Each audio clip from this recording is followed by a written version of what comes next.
AviationPros.com is the portal website for AMT, Airport Business, and Ground Support Worldwide magazines. Visit daily for breaking news, industry blogs, and insightful articles from our magazine's editorial team. And don't forget to sign up for our publication's daily e-newsletters. It's all at AviationPros.com.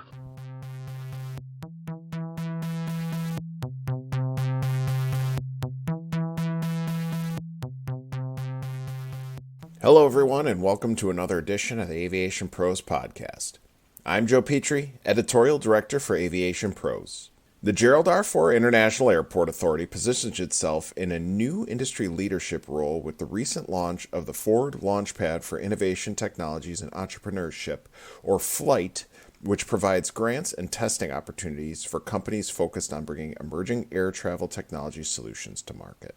I recently spoke with Airport Authority COO Alex Perrick, Kevin Kleist, Emerging Trends Advisor for Southwest Airlines, and Charlie Tyson, Technology Activation Manager for the Michigan Office of Future Mobility and Electrification, about this program and the impact it will have on the entire aviation industry. Thank you guys really taking the time to talk with me today on this topic. So the first question I have for you is, how did the concept of the FLITE program first come to mind for the airport? So I'll take this one. We at the airport and our board really charged us with being more entrepreneurial and helping entrepreneurs in Michigan, in the country, and around the world get started, if you will. And prior to the pandemic, we realized that, hey, we've got 3,000 acres of land here. We've got an airport, obviously. We've got terminal buildings. We've got airplanes coming and going, taking off and landing. We've got people with cell phones. We've got ground transportation providers. We have shuttles. We have vehicles. We've got parking decks. Is there anything that we can do to open up our airport property, our airport operations safely to a startup company or someone with a solution out there that can, change the way we do business, change the world, make efficiencies happen throughout the airport.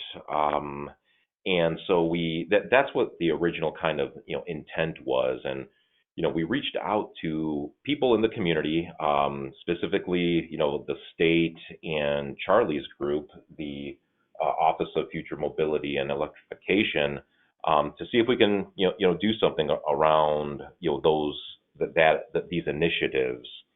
And during the pandemic, we kind of dipped our toe in this realm and really came together on a case study, which was the robotic disinfecting vehicle that was tested here in the kind of the early part of the pandemic. So that was with Pratt & Miller, Charlie's group, and really it kind of validated an autonomous solution that can be deployed in and around an airport environment safely to disinfect the terminal buildings. And then once that happened, Charlie, his office, and the airport really kind of wanted to create some kind of, mature, I guess, put some goalposts around what this process will look like, which, ultimately came to be our, FLITE program. So that was really kind of, the entire background leading up to where we are today. Okay. So tell me then a little bit from your perspective, what is it about Gerald Ford Airport that makes this such a good proving ground when it comes to new airport technology like this? And Alex, I want you to answer this one first. Sure.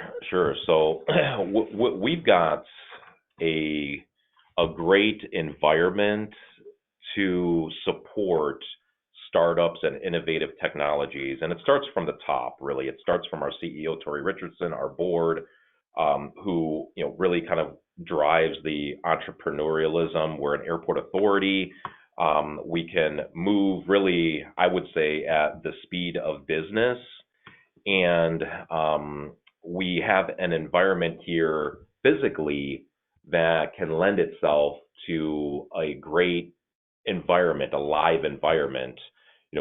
We as an airport have 3,000 acres of land. Now, only about 900 of those acres are really used for taking off and landing aircraft or that true airport operations environment. So not many airports can claim they have so much land, not only to develop but also operate in, which gives us a competitive advantage, if you will, in testing these types of solutions. We're geographically desirable in that we've got a lot of weather conditions.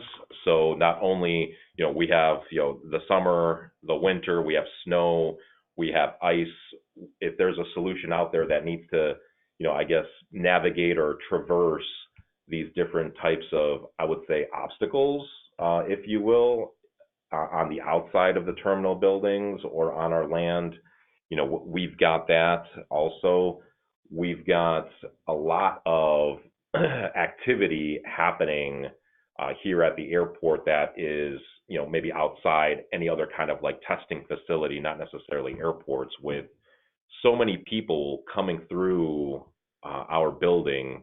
We've got around 6,000 to 7,000 people coming through every day, and what they bring with them is their vehicles, ground transportation, their personal vehicles. They bring their cell phones. These passengers are traversing through the airport environment. They've got their own types of or individual kind of needs, I would say. There are families, there's business people. There are also passengers who need, wheelchairs. They have certain behaviors that can be mapped or they can be analyzed safely throughout the airport and confidentially that may give a startup company or someone with an idea or a solution that can make their trip more enjoyable or improve their overall customer experience. So we provide that real kind of live environment where these companies can really kind of hone in and test what they may have as a solution. And how about from your perspective, Charlie? What is it about that particular airport in the state from your side of things that you see as being so beneficial for this program? Yeah, absolutely. And I think Alex touched on a lot of the things I would mention as well, or kind of echo. But from the state's perspective and from my team, the Office of Future Mobility and Electrification, we really want to kind of build on successes from the past, which Alex alluded to, related to that Pratt & Miller autonomous disinfectant robot project, which went well. There's a lot of learning to help the company validate the technology and scale it. So we really want to be partnering with leaders in the transportation space, like the airport and their executive team and their staff. So that formula, building off past success, having strong leadership and openness to collaborate, and then having a business community in Grand Rapids that is so tied into the airport, is so supportive of the airport. That's key for us. And also that's key to help us kind of identify additional partners and other entities that have interest in supporting.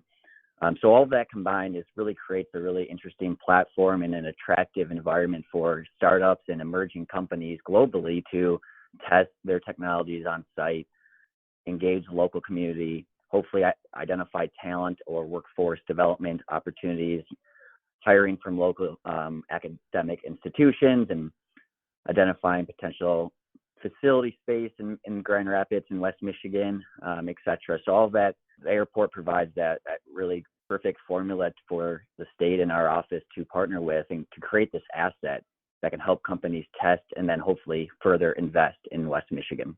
Now let's talk about the program itself. Explain how the grants work. I mean, what are the expectations of the recipients as part of this program? Yeah, I'm happy to touch on that to start. And Alex, if you have any additional thoughts from the airport's perspective, chime in. But we launched what's called the Michigan Mobility Funding Platform about a year ago. This is a grant platform through our office that provides grant funding to companies in the mobility space, so companies that are working on transforming how people and goods move about. This grant program is set up to help provide supplemental dollars towards projects in Michigan related to piloting and testing these technologies. So we have kind of two arms to this mobility funding platform. We have a real world deployment or a pilot grant deployment opportunity, or we have a test site deployment network. Or grant essentially. We partner with a number of different test sites in Michigan. A few of them are focused on connected and autonomous vehicles. One's focused on drones and aerial mobility. One's focused on maritime up in Houghton, Michigan, through Michigan Tech University, looking at how testing the efficiencies around freight and electric maritime vessels. And then recently, actually, prior to the announcement of FLITE, we launched what's called the Detroit Smart Parking Lab in partnership with Bedrock, Detroit, Bosch, and Ford. So it was a vacant parking garage owned and operated by Bedrock, and the partners came together to launch this kind of living lab where companies can test automated and connected parking solutions. So we are trying to create these test sites that can kind of cover all aspects of advanced transportation. And so we were really fortunate and excited to be able to launch FLITE with the airport. And essentially we have 2 rounds of grant funding each year. Applicants or interested parties can apply at any time. However, and you can find this information on the website, although you can apply at any time, there will be 2 rounds of review, which we bring in public and private sector experts to help us review applications and score those applications. And then there's a kind of a period of due diligence and further questioning between the partners of FLITE and the applicant. And then based on whoever is awarded grant funding, they then kind of work with the airport and our other local partner called Seamless, who's a kind of an innovation accelerator.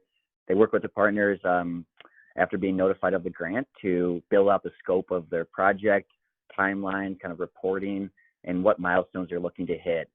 And then kind of throughout that few month project timeline, we are looking for kind of a report at the end to explore how to really understand what they learned, what the airport learned, how we can potentially scale this solution. So that's a quick overview from my perspective, but I don't know if Alex has any additional feedback. No, I mean, that was perfect. I couldn't say it any better. And now that's an interesting program, how you're getting them in there. But I'm kind of curious, it might be a little difficult to drill down into this, but I still want to get a little bit more of a feel for it, is, how are the recipients picked? I mean, what kind of requirements are you going to be looking for anybody that wants to get one of these, be part of this program? Yeah, I can chime in again there quickly from, again, my team's perspective, but we're all very aligned from the partners involved in this in FLITE. But we tried to keep it pretty flexible as far as we didn't want to look at a specific size company, a specific technology readiness level from a product standpoint. We just wanted to ensure that the projects that were being proposed were addressing some pain points and technology innovation objectives from the airport, our corporate partner, Southwest. So those, based on what the objectives and kind of the trends that the airport is seeing along with Southwest, we then go out in the market and promote the application. And companies can be globally, located anywhere in the world. They have to, be able to, meet with the partners involved throughout a cadence of check-in calls and have a specific budget outlined. But there's no requirement on how big the company is or their technology readiness level. From an economic development standpoint, we really want to see that the company is committed to growing in West Michigan or Michigan in general. So we understand that companies aren't going to be able to move overnight, but this is a great way to get them engaged with West Michigan, the business community, most notably the airport. And then from there, throughout the project and post-project, we can be working with them to help them kind of further grow their company and hopefully hire locally in Michigan. If I could add to that too, Charlie hit the nail on the head, especially with Southwest Airlines. a lot of what an airline experiences as far as, solutions to, provide the operation or customers are the same solutions an airport really is looking for. So it was really important for us to get that airline partner on board, not only because of those things I just mentioned, but also it really, gives legitimacy and credibility immediately to our overall efforts to have such an incredible partner like Southwest Airlines to sign on for this initiative, and really kind of focusing in on some of the, I guess, focus areas, if you will, for these companies is really, security. Obviously, if there's any security kind of technologies that are emerging that can help us and help the operation, that's a focus area. Anything involved with automation, optimizing kind of workforce resources for the airport or the airline, things that have to do with smart infrastructure. As you know, airports are highly infrastructure intensive with concrete runways, terminal buildings, physical assets. Is there anything that we can kind of deploy from a technology perspective to make our infrastructure or our assets work better?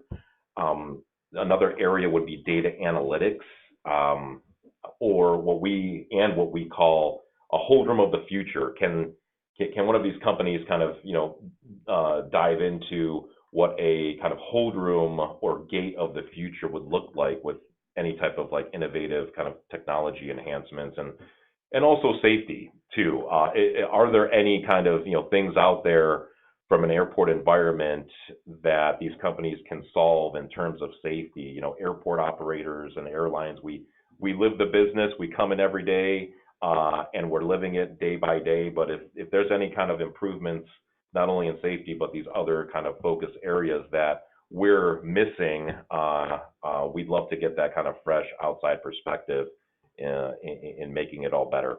Fantastic. So tell me, Alex, this is the big question I have looking at it. There's a lot of, opportunity here to bring in new technology and try new things out and really enhance the operations of an airport. But tell me from your perspective of things, I mean, what kind of procedures are there to be able to test, these new technologies in an active airport without impacting the regular operations that are already going on? Right. Yeah. Good question. Good question. So, what we work with the companies that are selected to test these solutions very closely. So for instance, one of the companies is testing an autonomous mobility device, which is a wheelchair that is fully autonomous. Now, a lot of questions we had for this company, which is called Wheel, and it's centered around safety in the terminal environment. Obviously, the airport has a lot of obstacles for, let's say, a robot or this autonomous vehicle, such as slopes, such as people specifically. Will this vehicle stop and be safe around children, around pets, around people? And can the vehicle be tipped over for some reason? So we go through extensive discussions with each of these companies to really understand what the level of risk is. And we have our risk managers on the calls. We have our operations safety folks on the call, our maintenance employees on each call with each of these companies to truly understand what the level of risk is with these solutions. So not only do we have the wheel device or autonomous mobility device, but we also have a company looking to do security solutions with drones. Obviously, drones around an airport have to be actively managed. So it's understanding what that kind of like level of risk or where this drone will be testing or operating in a safe environment. And then it's also companies that don't necessarily need a physical presence on airport, which is Arago, and they're looking to kind of create and map airside operations completely digitally. So really kind of understand the movements of aircraft on the aircraft apron, ramp, and gates. Southwest Airlines is specifically interested in this type of solution, is really kind of understanding efficiencies with aircraft movement, ground service equipment movement, belt loaders, tugs, pushback vehicles, de-icing trucks. Is there kind of a better efficiency to deploy some of these assets, not only the aircraft, but also the support equipment around an aircraft? But this company doesn't really necessarily need a physical presence. They're just looking at data associated with each one of those kind of pieces of equipment and doing some digital mapping of all those pieces of equipment.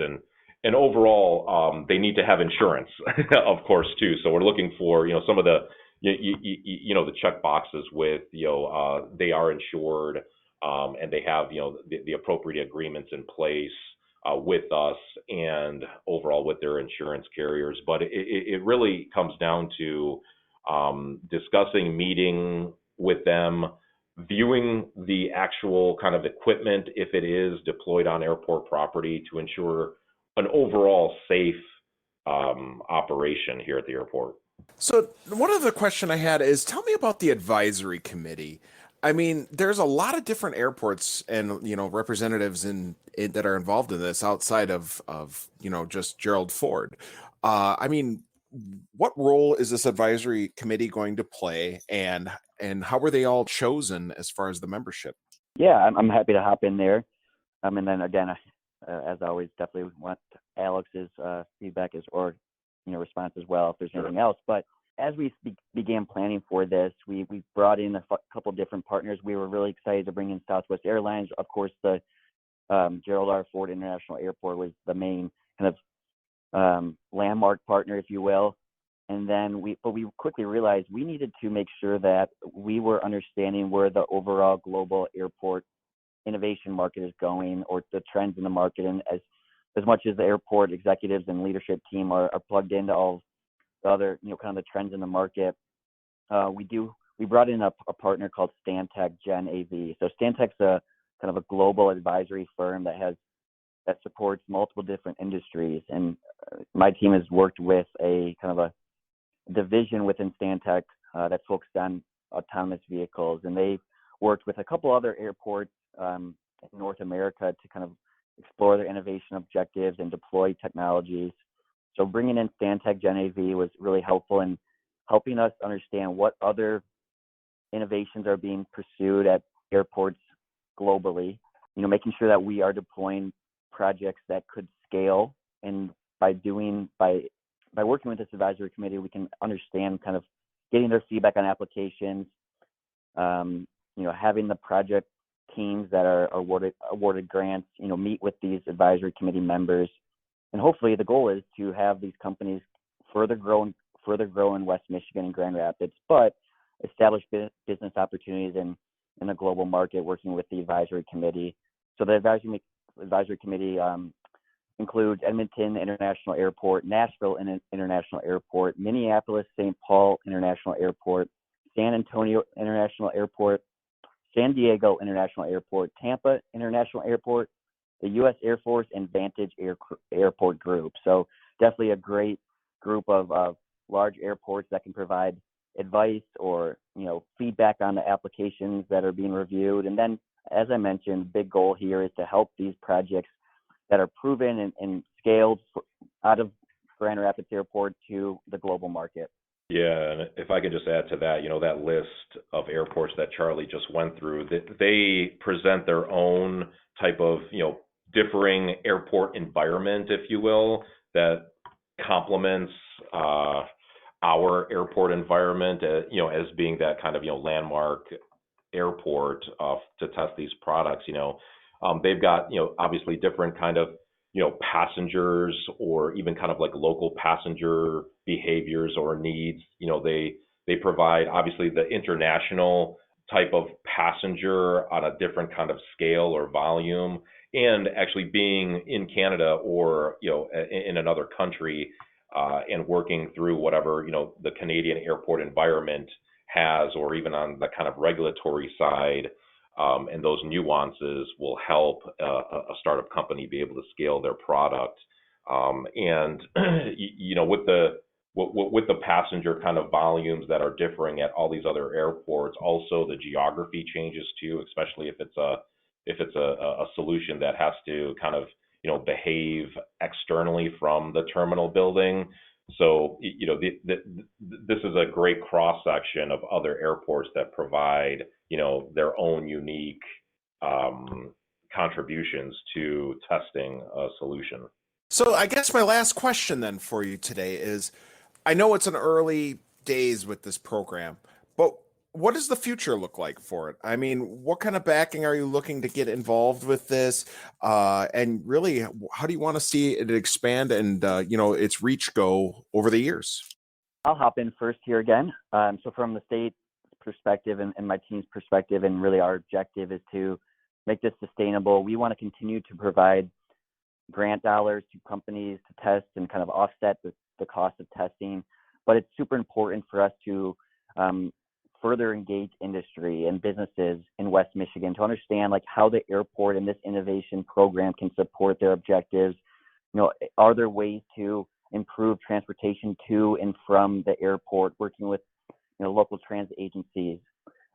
So we want to maintain the partners that are involved currently, but we want to build off that as well. And looking at potentially how we can innovate freight movement in and out of the airport, how we can begin electrifying different aspects of the airport and the airport vehicles.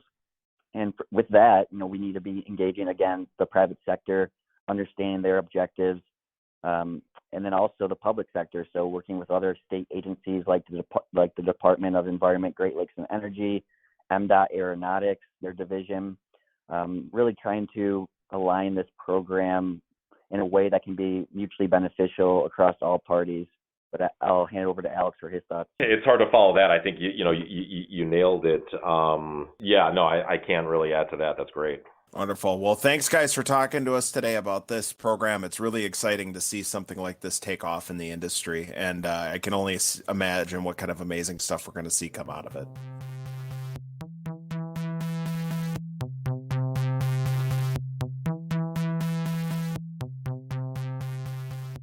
First question I have for you is, tell me a little bit about why Southwest got involved with the FLITE program. Yeah, so I've had a relationship with the Michigan Economic Development Corporation, or MEDC, for several years now.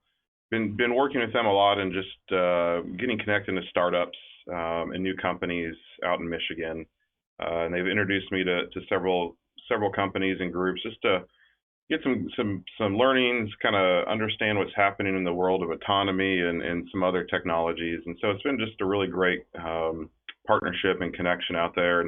And through the years, we continue to keep touch and share ideas and talk about different technologies. And so they approached me about this flight idea with Grand Rapids, and we thought it'd be a great opportunity for Southwest to jump on and partner with them and really start to get some access to some additional startups and get some additional learnings and good insights from some of these companies out there that are doing some really cool work.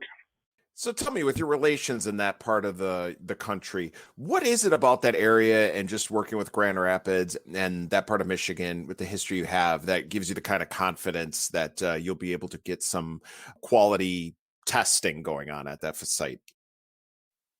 Yeah, I think Michigan and MEDC have done a really good job of connecting with the different companies and organizations throughout the state. Done a great job with connecting startups with businesses, and I think with having the automobile industry out there with Ford and others, and a lot of the testing they're doing with autonomy and looking forward and thinking innovatively. I think it's just they're doing a really great job of it. And it's exciting to see the work they're doing and the startups they're bringing to the table and the conversations they're having. So, with our presence in Michigan and Southwest, flying into Grand Rapids and a few other spots there, we're excited. We think it's a great opportunity to bring in some companies and and really learn from them and what Michigan has been able to do out there and that innovation space. I think there's going to be a lot of good opportunities and companies wanting to come in and work with Michigan and see what they can do. And and two, just the fact that they've really took the initiative and decided this is important and to set up this type of innovation lab or an environment in the airline industry. You don't see a lot of that. And so this is a really great opportunity for some of these companies to come in and showcase their work and show us what they're doing that hopefully can meet a challenge of Southwest and see if there's opportunities where we can potentially integrate those into our business or operations and improve what we're already doing. So tell me, from your perspective, why is having this kind of program necessary in today's aviation industry? I think it's necessary because in aviation, I think historically it's really been held close to the vest, and airlines have always kind of been about building and trying to work from the inside out, and I think it's important that we recognize what these startups and emerging technologies are out there, and really looking at what these trends are and what's happening externally, and finding opportunities to really bring them in-house and start to integrate in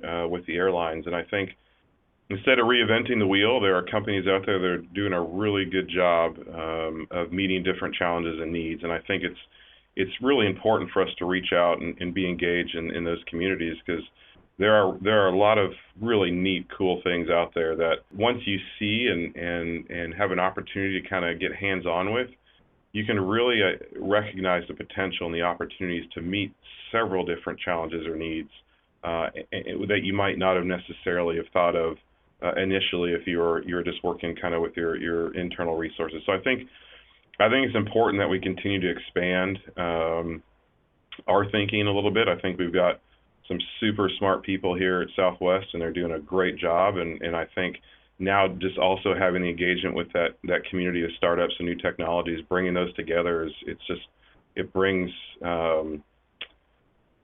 a lot of opportunities and allows us to really expand our capabilities and become more an efficient airline and really meet the needs of our customers and employees. So I know you mentioned automation a couple of times. Tell me, what are some of the technologies as an airline that you guys would really hope to see mature or really prove itself in the airport environment by having this kind of proving ground in Grand Rapids? That's a great question.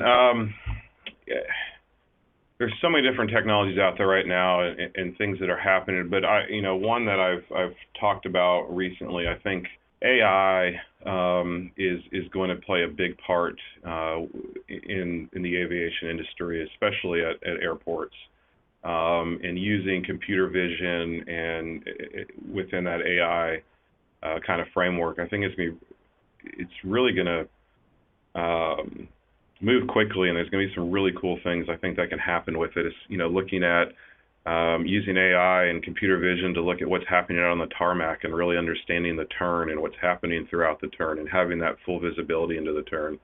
Looking at passenger movement and how customers are moving through different spaces in an airport, using it to count and identify bags and carry-on bags and checked bags. I think there's just a lot that can be done in the AI space. I think it's really important to really make sure we're learning, understanding its capabilities in different instances, its viability, and seeing what it can really do to support the operations and our customers out there. And I think the other one that Michigan can, probably has a lot more, does a lot better job is autonomy. And I think just autonomous operations, and you see a lot of that happening out in the state and a lot of that happening with the different companies and some of the testing grounds they have out there.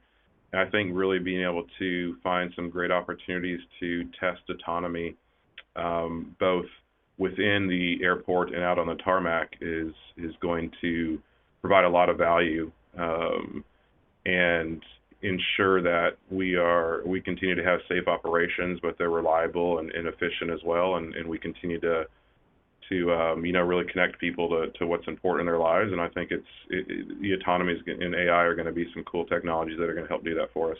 And my last question for you today is, I know we're early days in this program. It's just gotten off the ground, but for you, Where do you want to see it go? I mean, what will say to you that this has been a successful program and where it could really go as far as helping propel the industry forward?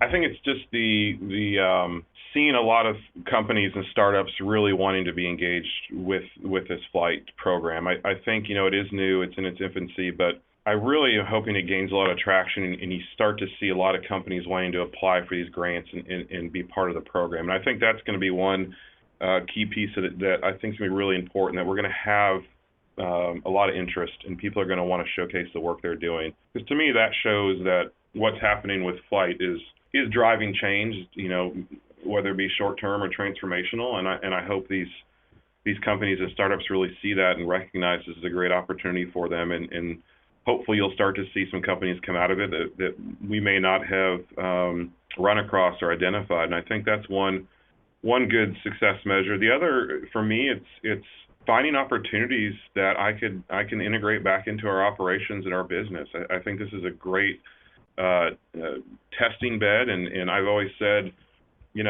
having a live environment to test in, especially in the airline industry, it's tough. But when you can get into a true real world live environment, and now you can get hands-on, and you can truly understand how this solution works, you can really get some tangible, it's tangible at that point. It's you can touch it, you can feel it, you can see it. You start to ask the right questions, and from there, I think you can truly understand, is this viable? What are the risks? What are the opportunities?